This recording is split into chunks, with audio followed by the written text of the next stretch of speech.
በኤፍራታ ግድምና ጅሌ ጥሙጋ ወረዳ የተከሰተ ግጭት በአማራ ክልል ኦሮሚያ ብሔረሰብ አስተዳደር ዞንና ሰሜን ሸዋ አዋሳኝ ወረዳዎች በተለይም በኤፍራታ ግድምና ጅሌ ጥሙጋ በተከሰተ ግጭት የሰው ሕይወት ማለፉን ሰምተናል። ዝርዝር መረጃውን የምናካፍላችሁ ይሆናል። የወልቃይት ጠገዴ ኮሚቴ በምርጫ ቦርድና በስምረት ፓርቲ ፍርድ ቤት ክርክር ውስጥ ለመግባት ጠየቀ። ዝርዝር መረጃውን የምናካፍላችሁ ይሆናል። የቀይ ባህርን ጂኦፖለቲካዊ ለውጥ ተከትሎ ኢትዮጵያና ጅቡቲ በዶራሌ ወደብ ላይ ያላቸውን ትብብር ለማጠናከር ተስማሙ።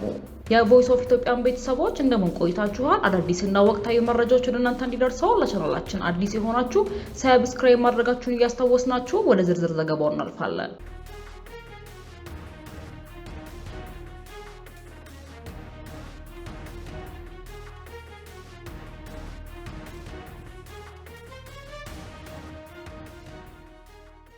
የወልቃይት ጠገዴ ኮሚቴ በምርጫ ቦርድና በስምረት ፓርቲ ፍርድ ቤት ክርክር ውስጥ ለመግባት ጠየቀ። የወልቃይት ጠገዴ አማራ የማንነትና ወሰን አስመላሽ ኮሚቴ የፌዴራል ከፍተኛ ፍርድ ቤት በአከራካሪ የምርጫ ክልሎች ላይ ምርጫ እንዳካሄድ ባሳለፈው ጊዜያዊ እግድ ውስጥ ገብቶ ለመከራከር አቤቱታ አቀረበ።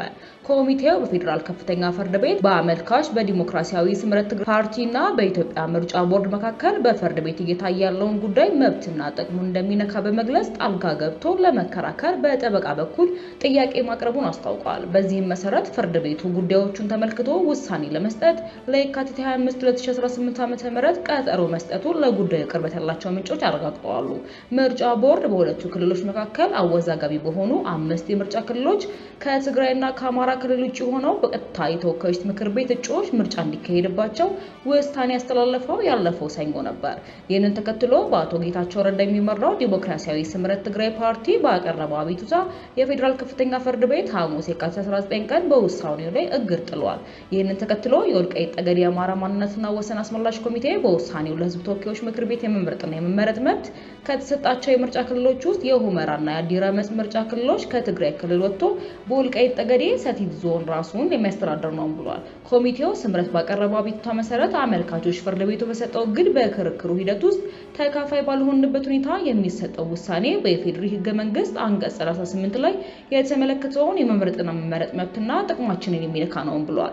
የፌዴሬሽን ምክር ቤት በአማራና በትግራይ ክልሎች መካከል አከራካሪ በሆኑ ቦታዎች ከትግራይ ክልላዊ ጊዜያዊ መስተዳድር ውጪ ሆነው ለብቻቸው በቀጥታ ለሕዝብ ተወካዮች ምክር ቤት ምርጫ እንዲደረግ መወሰኑን የኢትዮጵያ ብሔራዊ ምርጫ ቦርድ ማሳወቁን ተከትሎ ነው ጉዳዩ ወደ ፍርድ ቤት ያመራው። በእነዚህ 5 የምርጫ ክልሎች የሚገኙ መራጮች ድምጻቸውን የሚሰጡት ለሕዝብ ተወካዮች ምክር ቤት እጩዎች ሲሆን የክልል ምክር ቤት ምርጫ በአካባቢዎች ላይ የተነሳው የይገባኛል ውዝግብ በሕገ መንግስት ውሳኔ ከተፈታ በኋላ እንደሚካሄድ የፌዴሬሽን ምክር ቤት ማሳወቁን ቦርዱ ገልጿል። የኢትዮጵያ ብሔራዊ ምርጫ ቦርድ በአማራና በትግራይ ክልሎች መካከል አከራካሪ ሆኖ የቆዩት የተባሉት 5 የምርጫ ክልሎች በተመለከተ ከፌዴሬሽን ምክር ቤት ደርሶኛል ያለው ውሳኔ ይፋ ካደረገ በኋላ የሁለቱ ክልሎች ፖለቲከኞች ድጋፍና ተቃውሟቸውን እየገለጹ ይገኛሉ። በዛሬው ዕለትም በትግራይ ጊዜ አስተዳደር ጥሪ በተለያዩ የክልሉ አካባቢዎች ነዋሪዎች አደባባይ ወጥተው የተቃውሞ ሰልፍ ማድረጋቸውን የክልሉ መገናኛ ብዙሃንም ዘግበዋል። በኤፍራታና ግድምና ጅሌ ጥሙጋ ወረዳ የተከሰተ ግጭት በአማራ ክልል በኦሮሞ ብሔረሰብ አስተዳደር ዞንና ሰሜን ሸዋ አዋሳኝ ወረዳዎች በተለይም በኤፍራታና ግድምና ጅሌ ጥሙጋ ወረዳ በተከሰተ ግጭት የሰው ሕይወት ማለፉንና የ5 ሰዎች ሕይወት መቁሰሉ ተገለጸ። ግጭቱ በንብረት ላይ ጉዳት አድርሷል። ይሁንና የሁለት ወረዳ ነዋሪዎችና አመራሮች ግጭቱን በዘላቂነት ለመፍታት ቁርጠኝነታቸውን እያሳዩ ይገኛሉ። በአማራ ክልል ሰሜን ሸዋ ዞንና ኦሮሞ ብሔረሰብ አስተዳደር ዞን አዋሳኝ አካባቢዎች በተለይም ለኤፍራታና ግድም ወረዳና የጅሌ ጥሙጋ ወረዳዎች የሚከሰተው ግጭት አሁን ድረስ ዘልቆ በየካቲት 2018 አርሶ አምባና አዛምቦና ጎደሬው በደና አካባቢ ለአንድ ሰው ሞትና ለ5 ሰዎች መቁሰል ለንብረት ውድመት ምክንያት የሆነ ግጭትም ተከስቷል። ሁሉም የተላለደ ነው። የማህበረሰብ ቤታችሁ ላይ ያለው የላዩ ታች አለው ማለት ማንም ይገደል ከበደ ታደሰን ገደለ ወይንም ከበደ መሐመድን ገደለ የሚል አማርኛ እንጂ ኦሮሞ አማራን ገደለ አማራ ኦሮሞን ገደለ የሚባል አባባል መጥፋትና መሰረዝ እንዳለበት ተስማምተናል። የጅሌ ጥሙጋ ወረዳ ላዩ ጎጥ የሚኖሩት ሙያ አደም መሐመድ የሀገር ሽማግሌ ናቸው። በቀደመው ጊዜ የነበረን የጠነከረ ግንኙነት በብዙ ማህበራዊ ህይወት የሚገናኝ ነበር። አሁን ላይ ያለንን መካም ነገርን ያሳጡን ይላሉ። ከበፊት 4 ሰዓት 6 ሰዓት እኮ ነው ከነሱ ቤት ተነስተን ሀገራችን የምንገባው። ስንት ክርስትና በለው ስንት ሰርግ በለው አጨዳ እንዴት አድርገን ነው አብረን ያሳለፍነው። አሁን እንደው አፈር እየፈጨን ያደግነው ምንም መደበቅ አልችልም። ግን ዛሬ አውሬ ያደረጉን በኤፍራታ ግድም ወረዳ የነጌሶ ቀበሌ ነዋሪ የሆኑት አርሶ አደር አደር አወቀ ጸጋ በሚፈጠሩ ግጭቶች የሚመጣ ጉዳትም የሁለታችንም ነው። የእርሻ መሬቶችም ጾም አድረዋል። የጋራ መጠቀሚያ ተቋማት ፈርሰዋል። አሁን አሁን ላይ ግን እነዚህ ሁሉ ተሻግረን በጋራ እያረሰን ነው ሲሉም ተናግረዋል። ከዚህ ቀደም እኛም ከአመራር ወገን ጨምሮ ከመግለጫችንም ከተግባራችንም ጀምሮ ግጭት የሚያስነሳ የቀበሌው አመራር ይተባበር ነበር። ለግጭቱ አሁን በግጭቱ መሃል ሁለታችንም የወረዳ አስተዳዳሪዎች ቦታው ላይ ገብተን የቀበሌ ሊቀመንበር ይዘን ወዲያው በቀጥታ ሰውን ተጠያቂ አድርገን እንደስከዛሬ የሚገናኝ አይደለም። የተፈጠረው በተወሰነ በግጦሽ ግጭት እንጂ መሰረታዊ ጦርነት የለም። አካባቢው በተደጋጋሚ የጦርነት ቀጠና ሆኖ ቆይቷል። ያን መቀየር ደግሞ የአመራሩ ድርሻ ነው የሚል መግባባት ላይ ደርሰን በቀጠናው ሁሉ ህዝቦች በጋራ እንዲያለሙ ማድረግ ችለናል የሚሉት በኦሮሞ ብሔረሰብ አስተዳደር ዞን ጅሌ ጥሙጋ ወረዳና አስተዳዳሪ አቶ አሊ ሰኢድ ናቸው። ከዛ በተቀራኒ በተሻለ ሁኔታ በጋራ እያመረትን ያለነው ለምሳሌ ጅሌና ይፍራታ ጀዋሃ አካባቢ መሬት በጋራ አርሰን ማሾ በጋራ አምርተናል።